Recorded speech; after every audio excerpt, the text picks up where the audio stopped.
Seja bem-vindo a mais um vídeo aqui do canal e hoje eu vou compartilhar o passo a passo da execução de um projeto, que é essa caixa de ferramentas que você está vendo aqui. E ao contrário de outros projetos que eu já fiz, o objetivo aqui, principalmente, é mostrar para você que não precisa de um monte de ferramentas e nem de ferramentas de bancada para você construir os seus primeiros projetos com madeira. Por isso, para construir essa caixa de ferramentas que eu fiz em mais ou menos um dia de trabalho, eu usei apenas 4 ferramentas elétricas básicas: uma serra circular, uma tico-tico, uma lixadeira e uma furadeira.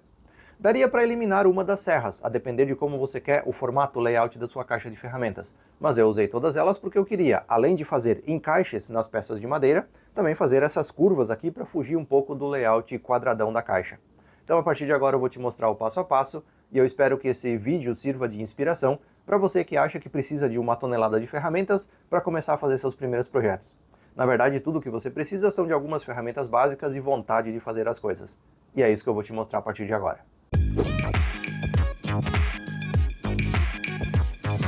Aqui eu tenho a madeira que eu vou usar para fazer o corpo principal da caixa. São tábuas de pinos que eu já compro aplainadas assim, só que as bordas ainda são irregulares. Então ela tem as faces aqui planas, porém bordas irregulares e não desempenadas. Então agora é hora de começar a cortar os pedaços que vão servir para construir o corpo principal da caixa.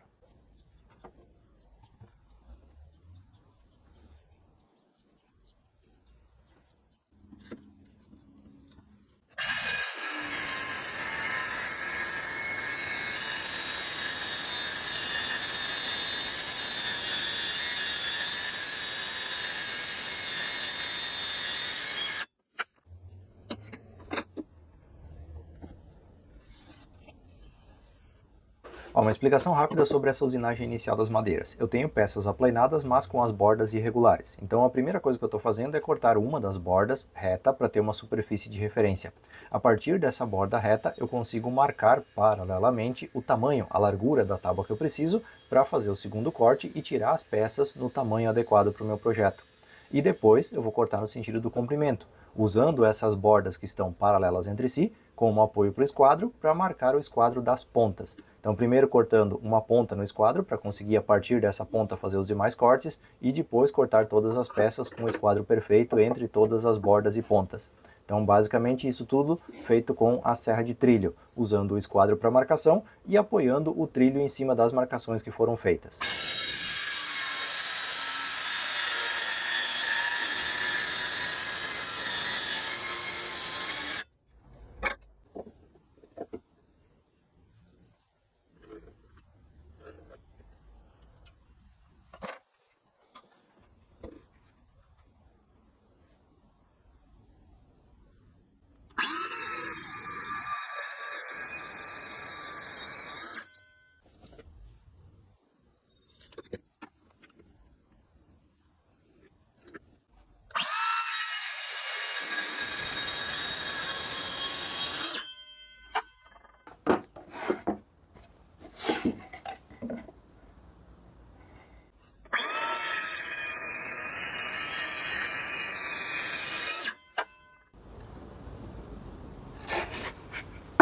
Agora eu tenho então as duas peças que vão servir como pontas e as duas laterais, que vão dar a estrutura principal da caixa, que vai ser montada mais ou menos assim. Aqui nas pontas então precisa fazer o formato, o cabo eu vou fazer com esse pedaço de tábua que sobrou aqui, com esse pedaço de uma tira que sobrou de uma das laterais, e o fundo eu vou fazer com uma chapa de compensado de 10 milímetros que eu tenho sobrando aqui. Poderia ser também com tábuas, só que no caso aqui ficaria mais espesso e mais pesado. Como eu tenho essa chapa sobrando aqui, eu vou utilizar ela. Então agora falta cortar os encaixes. Para encaixar aqui as laterais, eu não quero montar aqui desse jeito aqui, simplesmente encostando uma peça na outra. Eu quero fazer os encaixes aqui das peças e também um rebaixo para encaixar o fundo na parte de dentro da caixa.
Detalhe aqui, eu não sei se você percebeu, mas eu cortei o encaixe nas duas peças laterais de uma única vez. Prendi as duas e cortei em uma passada só para evitar ter que cortar 4 vezes o encaixe na ponta das peças.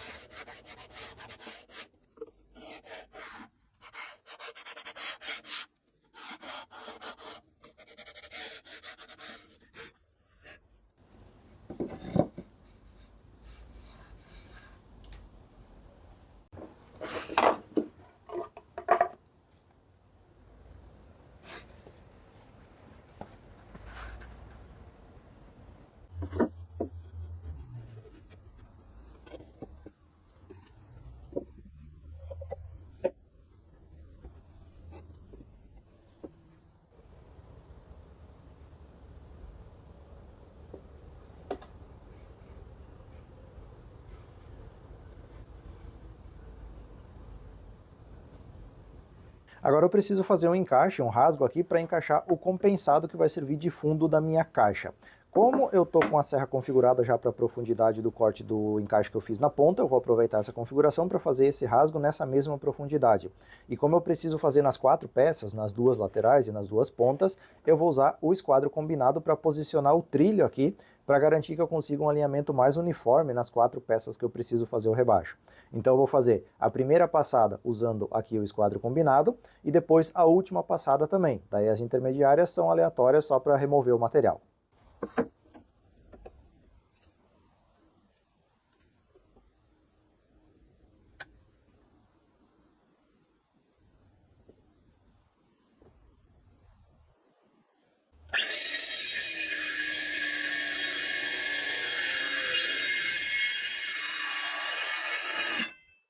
Dica importante aqui, ó, depois que você configurou o esquadro combinado, você faz a primeira passada, o primeiro corte em todas as 4 peças e só depois muda a configuração do esquadro, para você garantir que todas as passadas fiquem na mesma posição nas 4 peças.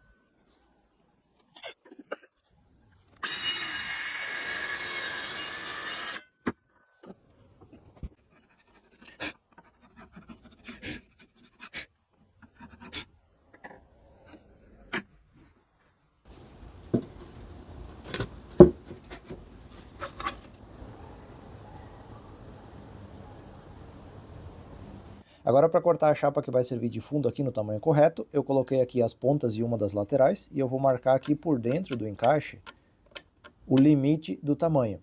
Então aqui nessa largura eu vou ter a largura das chapas de ponta, já que vai ser até aqui, e aqui eu vou medir por essa marcação que eu fiz em ambas as pontas para cortar aquela chapa no tamanho adequado.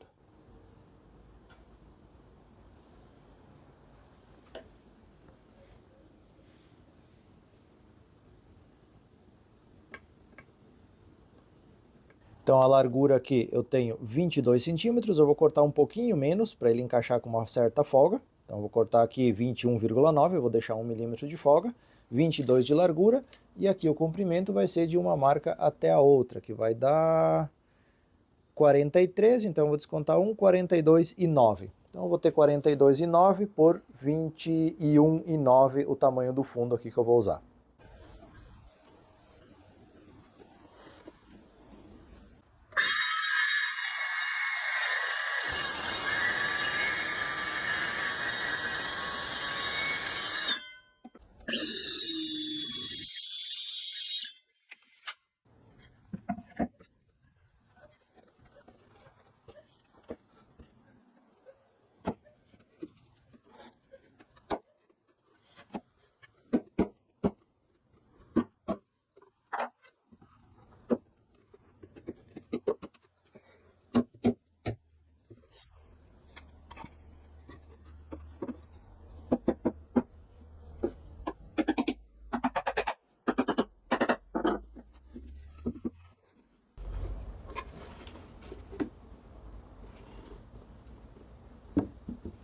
Bom, a estrutura da caixa está montada, agora eu tenho que cortar então o formato aqui, o layout das pontas e também das laterais. Poderia deixar reto assim, mas eu quero justamente fazer alguma coisa diferente que não seja uma caixa quadrada. Então aqui eu poderia usar, por exemplo, a serra de trilho para cortar aqui em forma triangular, aqui na ponta, deixando um espaço aqui para fazer a colocação do cabo. Ao invés disso, eu vou usar a serra tico-tico para fazer um corte um pouco arredondado, para dar um formato um pouco diferente. E aqui na ponta também eu vou fazer mais arredondado. Então eu vou fazer um corte mais ou menos curvado aqui, ao invés de ser reto. E aqui na lateral também, eu quero fazer uma pequena curvatura aqui nessa parte, ou um entalhezinho assim para baixo, em formato de U, mais inclinado, para dar um diferencial aqui nas laterais, para não ser simplesmente uma madeira reta. Então agora vem a parte da perfumaria, antes da gente pensar no cabo também.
Esse chanfro que eu fiz aqui na peça de fundo facilita o encaixe dentro daquele rasgo, já que não fica duas quinas vivas ali com atrito. Então facilita bastante na hora de encaixar as peças depois.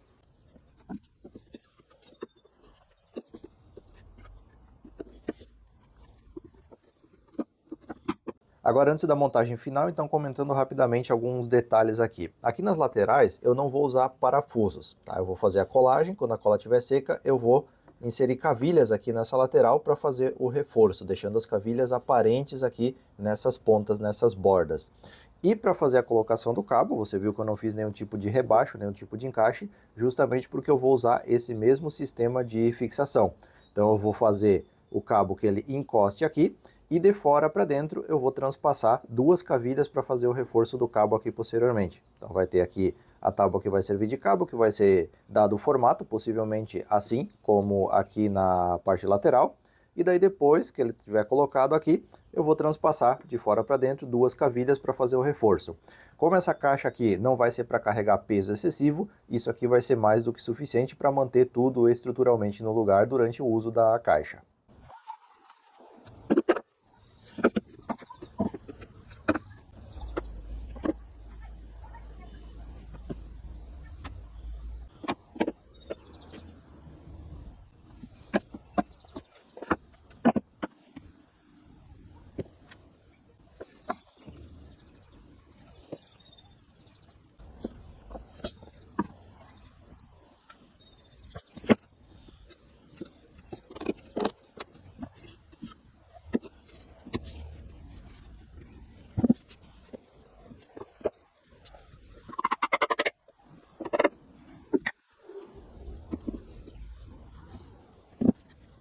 Uma dica aqui sobre a colocação dos grampos sargento para fixar a colagem. Eu sempre faço um teste antes de aplicar a cola a seco de quais grampos eu vou usar e em qual posição eu vou colocar cada um deles.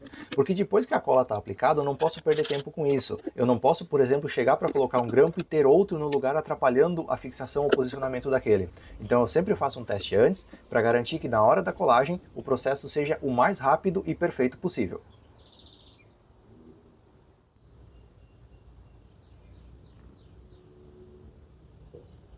Agora eu posso deixar a caixa de lado secando, enquanto isso eu trabalho na confecção do cabo. Eu vou usar essa sobra aqui, que é o refile de uma das tábuas da lateral aqui. Então eu só preciso cortar no tamanho adequado para caber aqui no espaço e fazer a curvatura, que eu quero fazer exatamente a mesma que eu tenho aqui na lateral. Então inclusive eu posso usar a própria lateral aqui para fazer a marcação. Eu quero que no meio ele fique um pouco mais fino e depois, na base do lixamento, eu vou fazendo o acabamento e o formato final que eu quero para o cabo, para a alça da minha caixa.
Estava aqui terminando esses lixamentos manuais que ainda faltam antes de aplicar o acabamento na minha caixa, e eu estava aqui pensando qual que vai ser a desculpa que vão usar dessa vez. Porque toda vez que eu posto algum projeto aqui no canal, sempre tem aqueles que falam: ah, eu não faço porque eu não tenho essa ferramenta. Então se é a serra de bancada, a desculpa é a serra de bancada, se é a plana manual, a desculpa é a plana manual. Qual vai ser a desculpa de hoje? Os projetos que eu faço, eles não ficam prontos enquanto eu estou sentado no sofá reclamando e inventando desculpa. Eles ficam prontos quando eu faço o planejamento, levanto a minha bunda do sofá e vou fazer as coisas. Não importa se eu estou trabalhando aqui na oficina, no quintal de casa ou na garagem. Indiferente do lugar, indiferente das ferramentas que eu tenho disponível, eu sempre dou um jeito de fazer as coisas com aquilo que eu tenho disponível. E se você fica sentado reclamando e esperando que o conjunto ideal de ferramentas esteja disponível para fazer alguma coisa, sinto lhe dizer, mas esse conjunto ideal de ferramentas nunca vai chegar e você nunca vai fazer as coisas.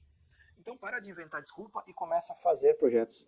Você pode escolher se você quer terminar o dia sentado no sofá resmungando ou com uma peça concluída que você fez e que tem alguma utilidade para você. Bom, tá aí a minha caixa concluída, feita com ferramentas nada convencionais ou ideais para as tarefas que foram feitas aqui. e mesmo assim eu consegui atingir um bom resultado. E aproveitando o gancho, se você quer ter na marcenaria um hobby, se você está começando agora, eu fiz um curso com 6 projetos na prática, exatamente no mesmo estilo da construção dessa caixa de ferramentas, usando ferramentas não ideais, usando recursos limitados para a construção de cada um desses projetos. Eu vou deixar o link aqui no primeiro comentário e também na descrição do vídeo. Caso você tenha interesse, entra aí, dá uma conferida nos detalhes do conteúdo e se você julgar que é interessante e adequado para a sua realidade, será muito bem-vindo ao meu curso de marcenaria.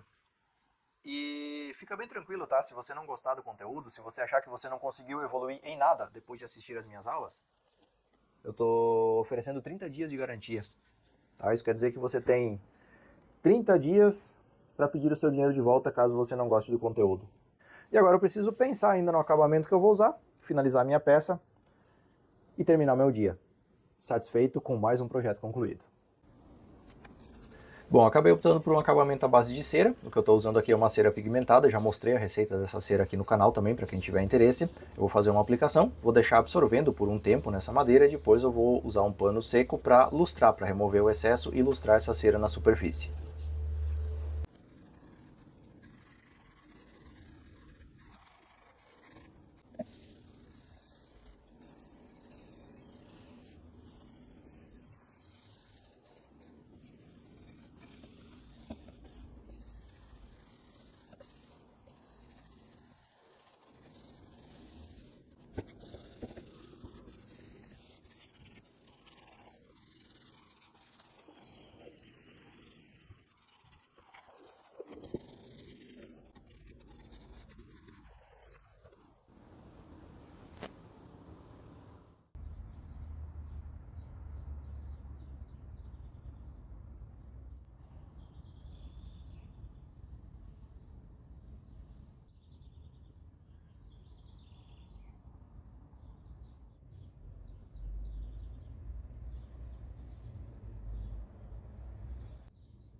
E tá aí mais um projeto concluído, eu espero que você tenha gostado, mas acima de tudo eu espero que você tenha aprendido alguma coisa útil e importante que você possa aplicar de forma imediata já no seu próximo projeto de marcenaria.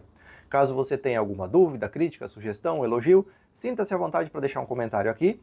E é claro, para acompanhar mais vídeos como esse, se inscreve no canal. Muito obrigado por assistir e eu te vejo no próximo vídeo. Muita gente pensa que quando eu vou fazer um projeto, eu simplesmente venho aqui na oficina, começo a cortar madeira e naturalmente as coisas vão acontecendo. Na prática, não é assim que funciona. Eu sempre faço um planejamento, por menor que seja, para a execução de qualquer projeto. Então, alguns projetos de maiores proporções, eu faço um desenho em 3D com um módulo, por exemplo, faço um planejamento maior, uma folha com a lista dos cortes que eu preciso fazer, e daí sim eu vou para a oficina começar a executar o projeto. No caso de projetos de menores proporções, como essa caixa de ferramentas, eu faço simplesmente um rabisco com papel e caneta, que me dê uma noção visual do projeto e dos principais detalhes que eu preciso observar na hora de executar esse projeto. E é isso que eu vou mostrar para você a partir de agora. Bom, eu vou fazer o desenho no tablet para que eu consiga gravar a tela e mostrar isso para você com mais detalhes, mas eu sempre faço isso com papel e caneta. A primeira coisa que eu faço é sempre um esboço da peça que eu quero produzir, para que eu tenha uma noção visual daquilo que eu vou começar a produzir na sequência. Depois que eu fiz o esboço básico da peça que eu quero produzir, eu vou anotar os principais detalhes dessa peça, como por exemplo, detalhes em relação ao formato, em relação às dimensões, em relação a como eu quero fazer cada uma das partes principais da construção desse projeto. Daí eu pego esse tipo de rabisco aqui, coloco numa folha de papel e levo junto na oficina na hora de executar o projeto. Isso aqui vai me dar um norte daquilo que eu preciso fazer, além de ter as medidas principais aqui. Então, por exemplo, eu anotei aqui as medidas de 45 por 15, eu anotei aqui 25 no meu esboço e 35 de altura. A única coisa que eu não consegui manter foi aqui os 25, porque eu tinha tábuas de 22 centímetros. De resto, eu mantive essas proporções na hora de executar o projeto. Mas pelo menos eu tinha um norte a ser seguido. Então, a partir daqui, eu sei que, por exemplo, eu preciso 2 peças de 45 por 15, eu preciso 2 peças de 25 por 35, no caso 22 por 35, e depois o resto tudo vai se encaixando conforme o projeto vai andando. Mas nem que seja um rabisco no papel, eu sempre tenho junto, porque isso evita perder tempo e material na hora de executar os projetos.